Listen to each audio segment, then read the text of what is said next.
The wedding hall was no longer filled with joy. People were shouting. Some guests stood on chairs to see what was happening. Others rushed toward the center of the hall. Anita and Clara pushed through the crowd quickly. Move! What happened? Then Anita froze. David was lying on the floor. His face looked pale. Very pale. Mercy stood beside him, shaking badly. I didn't touch him, she cried. He just collapsed. The pastor knelt beside David. Call a doctor. One guest quickly brought water. Another person called an ambulance. Anita stared at David with tears in her eyes. Even after everything, she still cared about him. Then suddenly, the whole hall became quiet. He looked around weakly. Then his eyes stopped on Anita. I'm sorry, he whispered. Anita crossed her arms angrily. Sorry is not enough. David closed his eyes for a moment. You deserve the truth. Clara looked nervous immediately. David, she warned softly. But David continued. A long time ago, before I met Anita, Mercy and I were together. Mercy lowered her head sadly. We loved each other, David said. But I became afraid when she got pregnant. I had no money, no job, no future. So I ran away, he admitted. Mercy wiped her tears. I searched for him everywhere, she said. But he disappeared. Anita looked heartbroken. You lied to me all this time? David nodded. Yes. Then Clara suddenly stepped forward.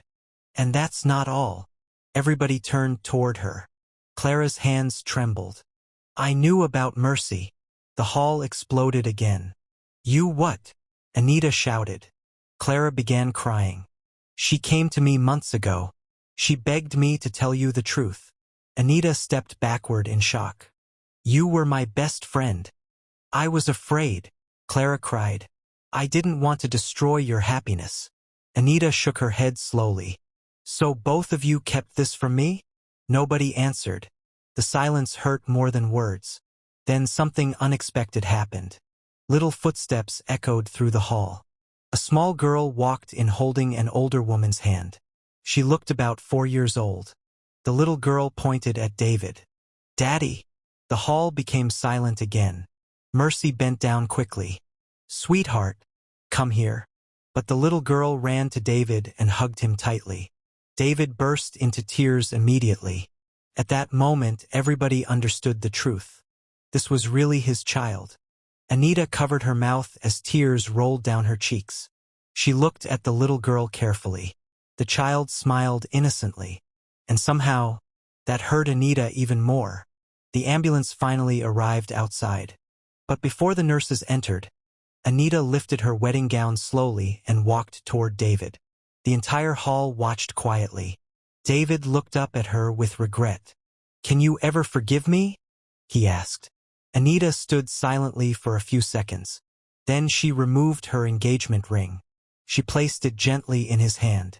I forgive you, she said softly, but I cannot marry you. David lowered his head in shame. Mercy looked shocked. Anita turned toward Mercy. Take care of your daughter, she said kindly. Then she faced Clara. And you? Clara started crying harder. I trusted you like a sister. I'm sorry, Clara whispered. Anita wiped her tears. Sometimes, the people closest to us hurt us the most. Then she walked away from the wedding hall. Not as a bride, but as a strong woman who chose peace instead of lies. Months later, Anita started her own small business. She became successful and happy again. But then, she smiled softly. Everybody makes mistakes, Anita said. What matters is learning from them. Clara burst into tears. And that day, the woman whose heart was broken became the same person who helped others heal. Moral lesson. Lies may stay hidden for a while, but the truth always comes out. A real friend should never hide important truths from you. Forgiveness is powerful, but trust must be protected carefully. If the story touched your heart, what would you have done if you were Anita? Backhand index pointing right. Don't forget to like, comment, and follow for more powerful stories filled with drama, secrets, love, and life lessons.